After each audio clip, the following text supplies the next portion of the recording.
लोगोफोर welcome to माय YouTube channel ST production Assam दिनै आं नोंथांमोननि सेराव मोनसे गोदान भिडिअ लाना फैदों जानो हागौ नोंथांमोना आंनि भिडिअखौ मोनथिखाबाय आं दायो बे समावहाय थांगासिनो दङ सो गाइस जोबजासिम नायलांबाय थादो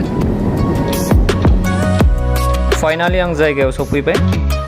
आंनि एसटी प्रोडक्शन चेनेलाव नोंथांमोन बयखौबो फिन खनसे बरायबाय आं दिनै बे सम जेसांखिनि हायो आं नोंथांमोननो गासैखौबो दिन्थिलांनो नाजागोन सो गाइस जोबजासिम नायलांबाय थादो बेनो बिथां बे फार्मनि बिगोमाया नायनो हागोन ना सिङाव नायजागोन मानसिखौ मोनजाजोब्बाय माथो ना सानसेखौ एसे टेम्परारि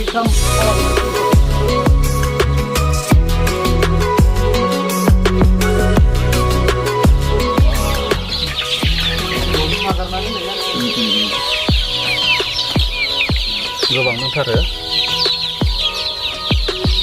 नायनो हागोन सिङाव हाबना नायनि र' भितराव दं नायदो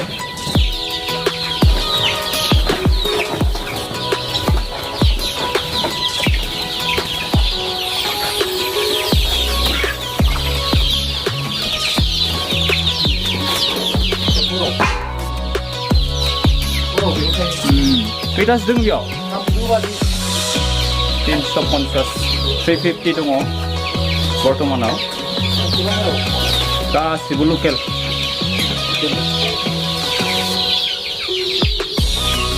आरो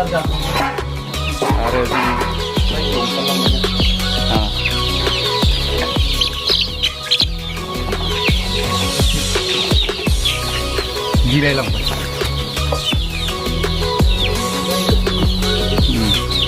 ओंखारलांजोब्बाय बायजोआव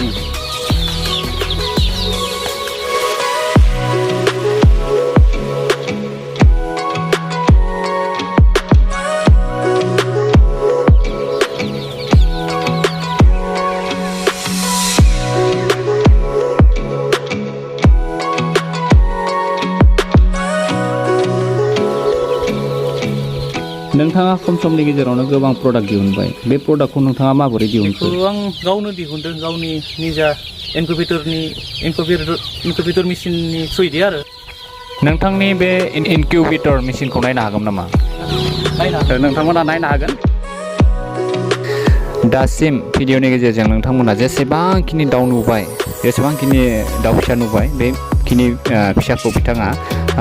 इनक्युबेटरनि गावनो बानायनाय इनक्युबेटर मेसिननि थ्रुयै दिहुनदों आरो आं दा बे समावहाय बे इनक्युबेटर मेसिनखौनो दिन्थिनो थांगासिनो दङ बा फिसा दङ बेहाय माखासे फिसा दं माथो खैथासो जागोन बेयाव फिसाया 250निफ्राय एसे फैबाय थान्दा बोथोराव एसे कारेन्ट गैयियाव बे मेसिननिफ्रायनो दिहुनजोबनाय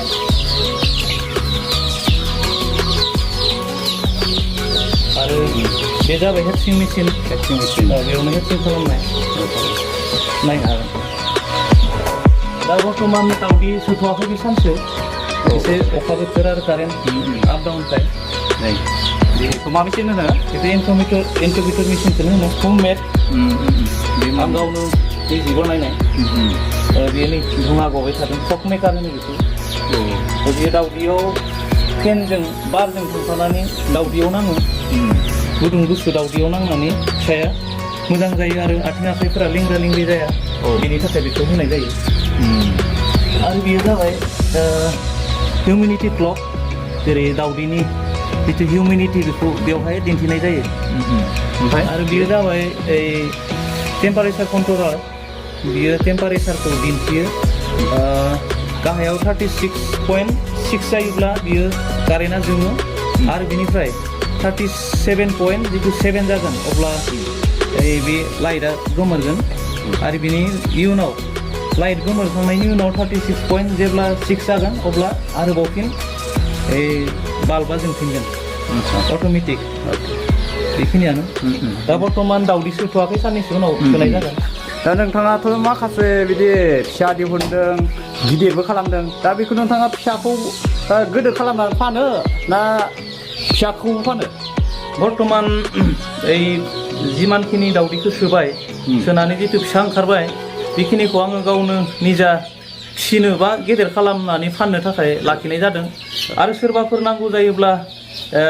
जितु दावदैखौ सोनानै फिसा जागोन बे समाव आङो फानहरनाय जागोन सोरबाफोर जुदि प्रयजन जायोब्ला गोनांथि जायोब्ला अर्डार खालामनो हागोन आंनिफ्राय मोनगोन आरो जाय समाव आंनियाव गैथ'वा अब्लाबो आङो नोंथांमोननो हरनो थाखाय थियारि जागोन बा आं बेबस्थाखौ लागोन बेखिनिखौ आं नोंथांमोननो जेनेबा रोखायै फोरमायनानै होबाय आरो बे दाउ फिसानि सोमोन्दै जुदि सोरबाफोर मिथिनो लुबैदोंब्ला आंनियाव मिथिनो हागोन बा नोंथांनि चेनेलनि गेजेरजों सोंहरनो हागोन आङो निसय नोंथांमोननो फोरोंनो बा बुजायनो थियारि बेखिनि सिनायथिया जाबाय district Udalguri Dimakuchi post office Dimakuchi गामि खासिबारि बे खासिबारि फिसा गामियाव आंनि न'आ बिथांनि मुङा रामेस्वर दैमारि आरो बिथाङा नैबे खोला खासिबारि उदालगुरि डिस्ट्रिक्टआव दं आरो बियो लकेल एरिया हिसाबै डिमाकुसि स' बिथाङा दिनै माने लकेल फार्म जेरै दाउनि बिथाङा फार्म खुलिदों आरो बे फार्मखौ बिथाङा बेसे गोबावनिफ्राय खुलिखो आरो दिनै खै दिन जाखो बा खै माहा जाखो नोंथांमोना गासैखौबो बिथांनिफ्राय खोनानो मोनगोन लोगोसे नोंथांमोना हयथ' बिथां सिनायखायोबो जानो हागौ बिथाङा सासे सिंगारबो नैबे फार्मनि सोमोन्दै मिथिनायनि सिगाङावनो बिथांनिफ्राय बिथाङा जि गान रोजाबदोंमोन बिथांनि बे गानखौ ससे रोजाबना होनो थाखाय खावलायबाय आरो साबायखर बिथांनिसिम दा आङो दिनै फिसा मोनसे फार्म खुलिदों दा गमामायैनो दा बेवहाय एसे दाउ दङ दाउ आङो लाखिदों गावनो फिसिनानै बा फेदेरनो साननानै बांद्राय फेमास मेथाइ खनगिरि आं नङा जास्ट लकेल दोंनै दोंथामसो मेथाइ खनबाय गावनो सुजुनाय मेथाइ दा बेखौ बिथाङा जितु खावलायनाय हिसाबै आं एसे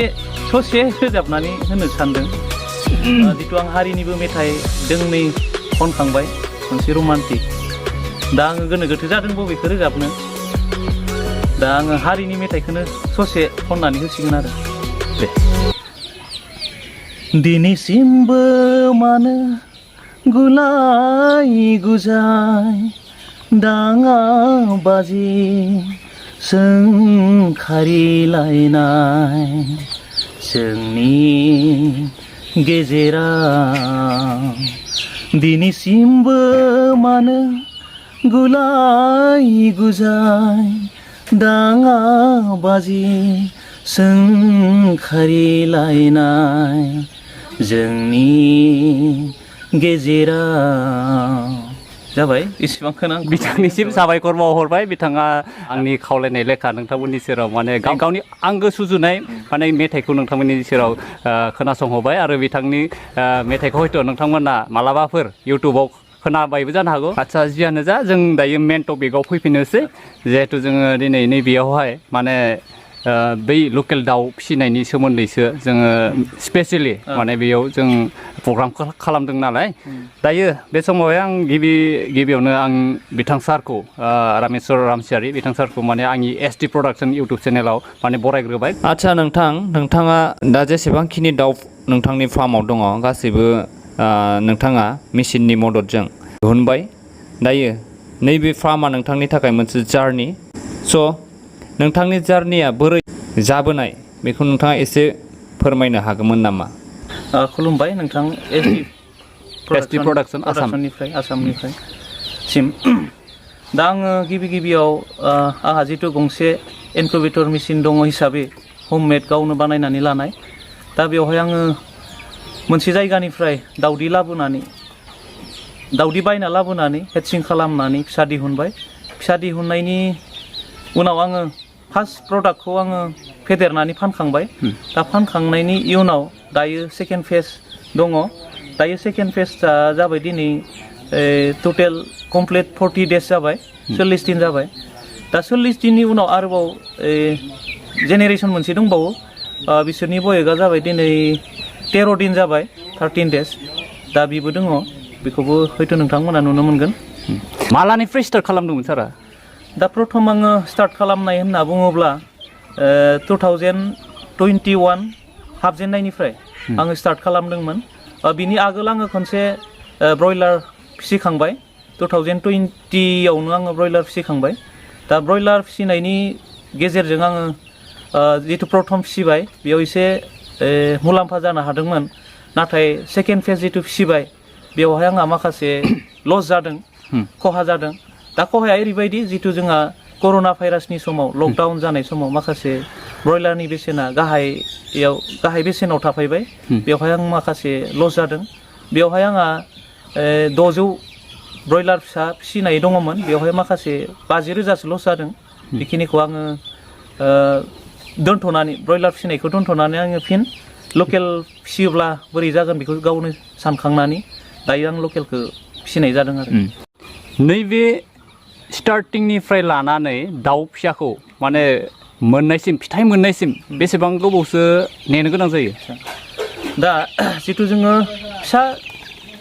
दाउ फिसानिफ्राय फिसिनानै दायो ओरैनो जोङो जितु कमार्शियेल दाना जुदि होयोब्ला जोङो खम समनि गेजेराव दाउखौ फेदेरनो हायो मासे दाउआ फानजानायाव लासेम बा फाननाय सम जानायाव लासेम सेरसे जानांगौब्ला 3 दाननिफ्राय 3 दान खावसे बा 4 दान बिनि गेजेराव जोङो मासे दाउखौ 1 केजि 200 बेबायदि जों मोननो हायो आरो जुदि गावनो बानायनाय जितु दाना जाहोयोब्ला एसे सम नांगौ जायो 1 केजि जानो 4 दान खावसे नङाब्ला 5 दान बेबायदि नांगौ जायो दा आङो कमार्शियेल दानाबो सम सम गेजेराव मिक्सिं खालामना होनाय जायो दा कमार्शियेल दानाजोंल' माखासे जोंनि बे लकेल दाउखौ जोङो फिसिजोबनोबो हाया माखासे थाखा फैसानि गोनांथि जायो दा सम सम आङो गेजेर बेबायदिनो गावनो बानायनाय दानाफोरखौ आङो जाहोबाय थानाय जादों दा आंनि जितु मोनदांनाय दा बेवहाय देरनांगौ बायदि आं देरनायखौ मोनदों आरो बांद्राय कमार्शियेल जितु दाना जाहोयोब्ला जोंनो माखासे रांनिबो गोनांथि जायो बेखिनिखौ आं बुंबाय आच्छा साबायखर आं बेयाव मोनसे कुइसन खालामनो सानदों जे जोङो बयबो माने गोसोबानो माने बायदिसिना रोखोमनि फार्मखौ जों खुलिनो हायो नङा होमबा नाथाय जों फार्मखौ खुलिनायनि उनाव बै जायखौ जों फिसिदों बेखौ फोथांना लाखिनायासो जोबोद गोदोर बाथ्रा नङा होमबा सार दायो जोङो नोंथाङा नैबेयाव दायो माने लाइफ स्टक माने गुबुननि जिउखौ लानानै मोनसे माने केरियार बानायनो थांगासिनो दङ बा बिजनेसाव हाबगासिनो दं नङा होमबा दा बेयाव रिस्कि दा जोंहा बिनि सायाव जुदि नलेज गैयाब्ला जोङो बिथांमोननि माने लाइफखौबो लाखिनाया बहुत माने गोब्राब दा बिनि सायाव जोंहा माखासे नलेज नांगौ जाना फैयो माखासे ट्रेनिं नांगौ जाना फैयो दायो नोंथांमोना नैबे फार्मखौ खुलिनायनि आगोलाव बिब्दि बा ट्रेनिंफोर लादोंमोन नामा सारा दा बिनि बेलायाव एक्सपिरियेन्सनि बेलायाव आङो गावखौनो जितु प्रथम आङो जेबो एक्सपिरियेन्स गैयामोन आरो रावनिफ्रायबो सोलोङाखैमोन दा आंनो गाव गोसो जानानै जितु दाउ फिसियोबोला माखासे मुलाम्फा जों जानो हायो दा मुलाम्फा जुदि जानो हायोबोला दाउखौ माबायदि फिसिनांगौ फिसिनाङा बेखौ आं गावनो ट्राइ खालामनायनि गेजेरजों उनाव लासैयै आङो 2-3सो जितु मबाइलाव जोङो इउटुब चेनेल इउटुबाव माखासे दाउ फिसिनायनि बेलायाव माखासे हगारनानै होयो बेफोरखौ आङो नायै सोलोंबाय आरो लोगोसे जोंहा नैबे माबायाव नावकाटायाव सासे जोंनि बर'निनो जाखांफुनाय फालांगि होननांगोन बा बिथाङा गिदिर फार्म दङ बिथाङा माखासे दाउ फिसिनायनि बेलायाव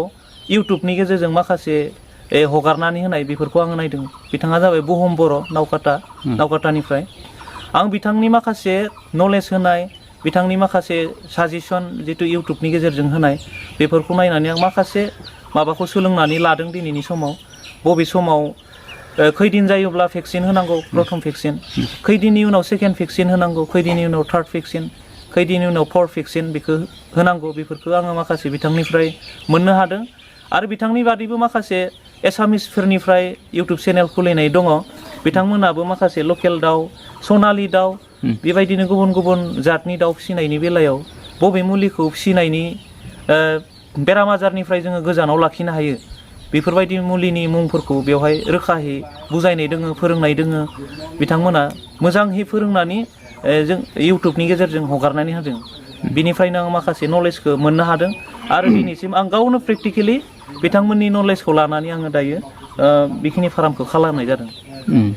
साबायखर। आदसा नोंथाङाथ' जेनेबा बिथांमोननिफ्राय माखासे माने खोथाखौ फल' खालामनानै एप्लाइ खालामनानै दिनै बेसेबां लेभेलसिम सफैबाय नङा होमबा सार? दायो नोंथाङा बुंबाय थादों जे बबे समायाव माने माबे भेक्सिनखौ होनांगौ माने मा बेराम जायोब्ला आदसा सार नोंथाङा जेनेबा दिनैसिम बिब्दि मायबाफोर प्रब्लेमाव फेस जानो गोनां जादोंमोन नामा जे दाउनि माने बेराम जानाय माबा जानाय आरो बिनि थाखाय जुदि सांग्रांथि जुदि नांगौब्ला मा इउज खालामखो नोंथाङा आंनि भिउवार्सफोरनि थाखाय एसे फोरमायना होनो हागोन नामा सार? दा बेराम होनना बुङोब्ला दाउनि बेलायाव बिखेखके CRD बेराम दङ जेरै बिथांमोननि थानाय जायगाफोरा गिसि जायोब्ला बिथांमोननि थानाया बांद्राय खि हासुदै बायदिफोरजों बुंफबोब्ला बिथांमोननियाव थाबनो CRD बेरामा जायो। CRD बेरामा ओरैबायदि मोनसे बिथांमोननि जिथु गारमानि गाबनाय बेयो मोनसे आवाज ओंखारो। बे आवाज ओंखारोब्ला बिथांमोननि खुगानिफ्राय खुदै ओंखारो आरो आदार जाया बिथांमोना हां गोलाव गोलाव लायो। बेफोरबायदि बेरामा जुदि जायोब्ला खोब फोथांनानै लाखिनाया थान जायो आरो थाबनो बिथांमोननि बेरामनि थाखाय बेबस्थाखौ लानो गोनां जायो। CRD जिथु बेरामा साफियोब्ला आरो थाबैनो थैनायनि महरसिम बिथांमोना फैयो CRD जिथु बेराम जायोब्ला। आरो बे CRD बेरामनिफ्राय जोङो दाउ फिसिनाय बेनिफ्राय बारग'नोब्ला जों मा बाहायनांगौ दा? बारग'नोब्ला CRDनि थाखाय मोनसे मोजां मुलि दङ। मुलिखौ आङो गोसो गैला आंनि बे माबायाव दङ मुलिया आं बेखौ बाहायबाय थायो। दा मुलिखौ आङो हयथ' नोंथांमोननो उन पर्जाफोराव आङो मुंखौ मख'नानै होगोन। जागोन। बै आदार जाहोनायनि सायाव एसे फोरमायना होदो। आदारखौ जोङो सानसेयाव खनथामखौ होनो नांगौ जिथु दा फिसा सम। दा फुंनि समाव हमना ला 6:30 7टासो बाजायाव खनसे बिथांमोननो जिथु हरसेखौ थानानै बिथांमोननि उदैया जिथु खालि जायो दा बे हिसाबै फुंनि समाव आदारखौ थाबनो होनांगौ। दा बिनिफ्राय सानजौफुआव खनसे मोनजायोब्ला खोब मोजां जिथु बिसोरो आदार उखैनानै थायो। दा आरो बोथोराबो बे समाव गरम सम ओरैनो सानजौफु समाव होआब्लाबो जायो बेलासि एसे थाब होयोब्ला। दा बेलासिखौ होथारनांगौ आरो हरनि समाव जुदि होयोब्लाबो बिथांमोन कमार्शियेल दाना एसे होयोब्ला मोजां जायो। जितु कमार्शियेल दानायाव माखासे भिटामिन मिनारेल्स अनेक गुबुन गुबुन रोखोमनि थायो। दा बेखायनो बिथांमोननि देहायाव जाहाथे जितु नांगौ जानाय देहानि थाखाय जि नांगौ जानाय बेयो बिथांमोननि थाखाय थोजासे जायो हरनि समाव होनो हायोब्ला। आदसा जोबोद मोजां बाथ्रा। दायो बे इनकिउबेटरनि खोथा बुंदोंमोन सारा। दा इनकिउबेटरखौ नोंथाङा माने गिबियाव बोरै आरो बबेनिफ्राय गावनो बनायदों नङा होमबा सारा? दा बेखौ बोरै बानायखो? दा इनकिउबेटरखौ बुङोब्ला गिबियाव आङो जोंनि लकेलावबो साफा सानै बिदिनो फिसा फिसा ना कार्टननि गेजेरजों बानायनाय आं साफा सानै सुबुंखौ नुदों। दा साफा सानै सुबुङा जिथु बानायबाय दा बिसोर बोरै बे दाउदैनिफ्राय फिसा बानायदों बेखौ आं एसे नायनानै फैदो साफा सानै सुबुंनिफ्राय। दा बिथांमोना खम दाउदैखौ सोनानै बानायदों। मोनसे इनकिउबेटर फिसा मेचिन टेम्पारेचार कन्ट्रलार बायदों आरो फेन मोननैसो होनानै जिथु ना कार्टन बेवहाय सोनानै हेटसिं खालामनानै दाउदैनिफ्राय फिसा बानायदों। बेफोरखौ आङो नुबोबाय। दा नुनायनिफ्राय आङो बेबायदिनो सेम जुदि गिदिर बानायनो हायोब्ला गोबां दाउदैनिफ्राय जोङो फिसा बानायनो हागोन बेखौ आं गाव सानखांनानै मोनसे प्लाइबर्डनिफ्राय प्लाइबर्ड बायनानै मोनसे फ्रेम बानायनानै माखासे जिथु फिसा फिसा इन्सट्रुमेन्ट जिथु प्रयजन जायो बेवहाय टेम्पारेचार कन्ट्रलार फेन बिदिनो फिसा फिसा खैथामान फक मेकार बेफोरखौ आङो अनलाइन फ्लिपकार्टनि गेजेरजों अनलाइन एप्लाइ खालामनानै लाबोनानै गावनो हममेड बानायनानै आङो दाउदैखौ गुबुन जायगानिफ्राय लाबोनानै हेटसिं खालामदों। हेटसिं खालामखांनायनि उनाव आङो नुनो मोनबाय जे थारैनो दाउदैया फिसा जामारबाय। फिसा जानायनि गेजेरजों आङो जिथु प्रथम खालामबाय बेखौ आं गावनो लाखिनानै गिदिर खालामनानै फानहरनो हादों आरो। आदसा दा नोंथाङा जिहेतु हेटसिं खालामदों बै बिदैखौ बायो ना गावनो माने बिमा खालामनानै फिसा बिदैखौ हेटसिं होयो? दा आङो बाजाराव किसुमान दाउदैखौ जायफोर बेफारि दङ बिथांमोननिफ्राय सोंनानै लाबोदोंमोन। दाउदैया मोजां मोजांब्ला आङो फिसानि थाखाय लांनो हयथ' बिथांमोना बुंदों मोजां दावदै लांनो हागोन फिसा ओंखारगोन बेबायदिनो बाजाराव माखासे दावदैखौ आङो कालेक्सन खालामबाय खालामनानै बिनिफ्राय आंनियावबो 6-7थासो बिदि दाउ बिमा दङमोन बिसोरनि बिदैखौ आङो जमा खालामनानै बेजोंनो सोजाबनानै बेवहाय इनकुबेटर मेसिनाव हेटसिं खालामनानै फिसा ओंखारनायखौ आं मोन्दों आरो नोंथांनिफ्राय बे इनकुबेटर मेसिनखौ माने बायनो सुबिदाखौ मोनगोन ना मोना थारैनो मोजां कुइसन बियो दा जिमानखिनि जोंनि बर' लाइमोनफोरा ओरैनो बेकार थायालाबासिनो जितु जोङो नाजानायनि गेजेरजों जोंनि माखासे जितु गोसोआव साननाय बेफोरखौ जोङो मावफुंनो हायो दा थारैनो जेनेबा दानि बर' सेंग्रा सिख्ला बा लाइमोनफोरा ओरैनो थानो नाङा दा जोङो दाउ फिसिनायनि गेजेरजोंनो जा बा हांसो फिसिनायनि गेजेरजोंनो जा अमा फिसिनायनि गेजेरजोंनो जा बा बोरमाफोर फिसिनायनि गेजेरजोंनो जा जोङो माखासे गाव जुदि नाजायोब्ला माखासे थाखा फैसा खामायनो हायो दा बिब्दिनो दानिफोरबायदि जुदि इनकुबेटर मेसिन बानायनानै जुदि दाउदै दिहुननो हायोब्ला फिसिनायनि अनगायैबो नोङो फिसाखौ दिहुननानै फाननो हायो माखासे जोंनि लकेल एरियाफोराव माखासे दाउ फिसा बा हांसो फिसा बिदि नागिरग्रा बहुत मानसि दङ आरो बाजारफोराव खोब मोजां बेसेनाव फाननो हायो आरो बिनिफ्राय जितु लाइमोनफोरा जितु गाव गोसो दङब्ला बा फरायनायखौ जुदि दोनथ'बायब्ला माखासे बेफोरनि गेजेरजों रां रुफा बा थाखा फैसा बा इनकाम खालामनो हायो बेफोरखौ आङो नुहुरदों बा नोंथांमोना हयथ' बिनि अनगायैबो गुबुन जुदि लामा नुदोंब्ला बेफोरखौ मावनाया मोजां होननानै आं सानो दा नोंथाङा नैबे इनकुबेटरखौ सोरबाफोर बायनो बियोब्ला फानगोन ना फाना दा बे इनकुबेटरखौ आङो गावनि थाखाय लाखिनाय जादों हयथ' सोरनोबा नांगौब्ला सेम इनकुबेटर नोंथांमोना मोननो हागोन हयथ' आङो नोंथांमोननो आंनि बायदिनो सेम इनकुबेटर बानायना होनो हागोन अपेनलि बुंबाय जे सोरनोबाफोर नांगौबा इन्टारेस्टेड बा इनकुबेटरखौ जुदि नांगौब्ला बिथांजों माने नैबे नाम्बाराव बिथाङा नाम्बारखौ आं स्क्रिनाव होगोन आरो डिसक्रिपसनावबो होगोन बिथांजों जगाजग खालामनानै माने नोंथांमोना नैबे इनकुबेटरखौ लानो हागोन आरो बिथाङा बेजों लोगोसे माने दाउ फिसाफोर जुदि नांगौब्ला बिथाङा दाउ फिसाबो फानो आरो गोदोरबो जुदि नांगौबा सोरबाफोर फायनो हागोन माने नोंथांमोना माने बिथांजों सावरायनानै दाम दर खालामना लानो हागोन दाथ' बुंनो हाया जिहेतु रेटआ आप डाउन जाखाबाय थायो स' डाइरेक्ट नोंथांमोना मोगा-मोगि न'खराव फैनानैब्लाबो माने बिथांजों रायज्लायनानै लानो हागोन स' दिनै आं जोबथा कुइसन बिथांनिसिम सोंनो सानदों नोंथाङा नैबे ससियेल मिडियानि गेजेरजों बा एसटि प्रडाक्सन आसाम इउटुब चेनेलनि गेजेरजों जाय भिउवार्सफोर बिथांमोननि थाखाय मोनसे मायबाफोर मेसेज होनो सानदों नामा दा आंनिफ्राय बेनो नोंथांनि जितु एसडि प्रडाक्सन आसाम इउटुब चेनेलनि गेजेरजों आं बेखौनो फोरमायनो सानदों जितु जायफोर बिथांमोना बिथांनि चेनेलखौ मोजां मोनो बा नोंथांमोना मोजां मोनो दा बिनि गेजेरजों आङो बेखौनो नोंथांमोनखौ खावलायनो सानो जाहाथे गिबियाव बिथांनि चेनेलखौ जायफोरा नायाखै गिबियाव साबस्क्राइब खालामनानै हो लाइक खालामनानै हो शेयार खालामनानै हो आंनि गोसो गोरबोनिफ्राय खावलायबाय बिथांनिसिम बा नोंथांमोनखौ खावलायबाय जाहाथे नोंथांमोना नैबे दा आंनि मेसेजआ बेनो जितु जोंनि बर' लाइमोन सेंग्रा सिख्लाफोरखौ खावलायनो लुबैनाया बेनो जाहाथे जोङो ओरैनो गावखौ बेकार होननानै साननो नाङा जोङो रावबो बेकार नङा गावनि गाव समखौ एसे खर' बाहायनानै जुदि बाहायोब्ला जोङो सब बिथिङावनो गासै बिथिङावनो जोङो अनेक खामानि मावनो हायो बा मुलाम्फानि खामानि जों मावनो हायो दिनैनि समाव दाउल' फिसिनाय नङा अनेक खामानिखौ जों मावनो हायो सोरबा आबाद खालामनानैबो रां रुफा खामायनो हायो सोरबा माबा मोनसे दुखान सुखान बानायनानैबो जोङो रां खामायनो हायो जाहाथे जोङो गावखौ बेकारल' बुंनानै समखौ ओरैनो हगारनाङा बेखौ आङो दानि लाइमोन सेंग्रा सिख्ला बा नोंथांमोनखौ खावलायो दिनै आङो सासे गिदिर फार्म गोनां सुबुं नङा बा गोबां थाखा फैसा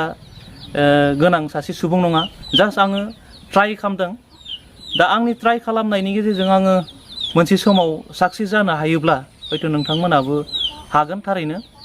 दा आङो गावनि जेसेबां एक्सपिरियेन्स मोननाय दा आंनि नाजानायजों आं बेसेबां आगबारिनो हायो बेखौ आं गाव एसे सिन्था खालामदों आरो नाजालांबाय थागोन हयथ' नोंथांमोनाबो ओरैनो थायालाबासिनो बेखौ नाजायो बेखौ आं खावलायबाय। बिथांनिसिम आं एसटि प्रडाक्शन चेनेलनि जानानै रोजा रोजा साबायखर बावहरबाय गोबां सम मोगा-मोगि सावरायलायनो खाबु होनायनि थाखाय। बिथाङा दिनै गावनि बेसेन गोसा समखौ फारसेथिं दोनथ'नानैब्लाबो आंजों गोबां सम बारहोबाय। नोंथांनि सम खहा खालामना होफैनायनि थाखाय आं नोंथांनिसिम निमाहा बिहरबाय। आरो बिदिनो फैबाय थानाय समाव आं आंनि चेनेलनिफ्राय बिथांखौ माने मोनसे मिजिंथिनाय थाबाय जे बिथाङा माने इयुनाव बिनिख्रुइ साबसिन आरो हामसिन माने गिदिर फार्म खुलिलांनो हागोन आरो नोंथांमोननि बिथांनि माने साक्सेसखौ नुनानै जोंनि माखासे लाइमोनफोराबो जाहाथे फल' खालामनानै बेखौ माने सोलोंलांनो नाजागोन। जोबथायाव आं सारखौ रोजा रोजा साबायखर बावहरबाय। बेनिफ्राय आं दिनै आंनि भिडिअखौ एसेयावनो दोनथ'नाय जाबाय। खुलुमबाय। गोजोन्थों।